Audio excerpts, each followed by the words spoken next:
بسم اللہ الرحمن الرحیم نحمدہ و نصلی علی رسولہ الکریم اما بعد۔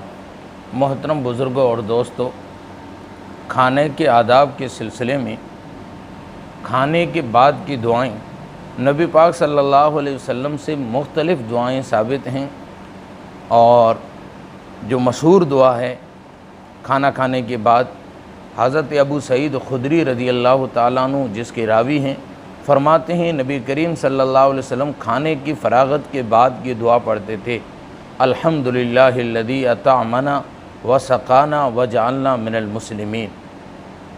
اور اس کے علاوہ بھی بہت ساری دعائیں جو کہ نبی پاک صلی اللہ علیہ وسلم سے ثابت ہیں۔ تو کھانے کے بعد دعاؤں کا اہتمام کرنا چاہیے، اور ہر لقمے پر اللہ رب العزت کا شکر ادا کرنا چاہیے۔ اور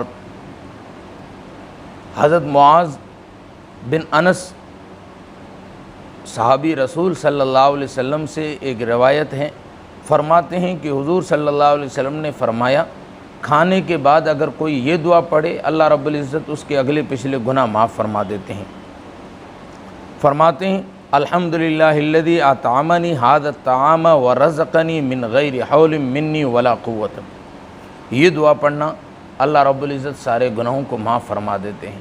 تو اللہ رب العزت نے ہمیں جب کھانا کھلایا، بسم اللہ پڑھ کے کھانا کھاؤ، اور جب کھانا کھا لیا، کیونکہ ہم نے اللہ کے ولی، اللہ کے دوست بن کے کھانا کھایا ہے، تو اس محبوب کا، اس رب کا شکر ادا کرتے ہیں کہ ربا تو نے کھلایا غیروں کو بھی، لیکن ان کو مجرم بنا کر کھلایا اور ہمیں اپنا بنا کر کھلایا۔ رب تیرا شکر ہے کہ تو نے ہمیں کھانا کھلایا۔ اور دسترخوان جب اٹھانے لگیں تو دسترخوان کی دعا یہ ہے: الحمدللہ الذی حمدا طیبا مبارکا فیہ غیر مکفی ولا مودع ولا مستغنی عنہ ربنا۔ یہ حضرت ابو امامہ رضی اللہ تعالیٰ عنہ روایت کرتے ہیں اس دعا کو۔ تو ان دعاؤں کا اہتمام کرنا چاہیے، اور جب کسی کے یہاں دعوت کھائیں تو اس کی بھی نبی پاک صلی اللہ علیہ وسلم نے ہمیں دعائیں سکھائی۔ مختلف دعائیں ہیں، جو مشہور دعا جو ہم پڑھتے ہیں مسلم شریف والی، حضرت مقداد رضی اللہ تعالیٰ عنہ اس روایت کے راوی ہیں، فرماتے ہیں نبی پاک صلی اللہ علیہ وسلم دعوت کے موقع پر یہ دعا پڑھتے تھے: اللہم اطعم من اطعمنی واسقی من سقانی۔ تو کھانے کے بعد دعاؤں کا اہتمام کرنا اور ہر لقمے پر الحمدللہ کہنا، یہ اللہ رب العزت کا شکر ادا کرنا ہے کہ رب نے ہمیں کھلایا۔ اس پر مجھے ایک واقعہ یاد آیا۔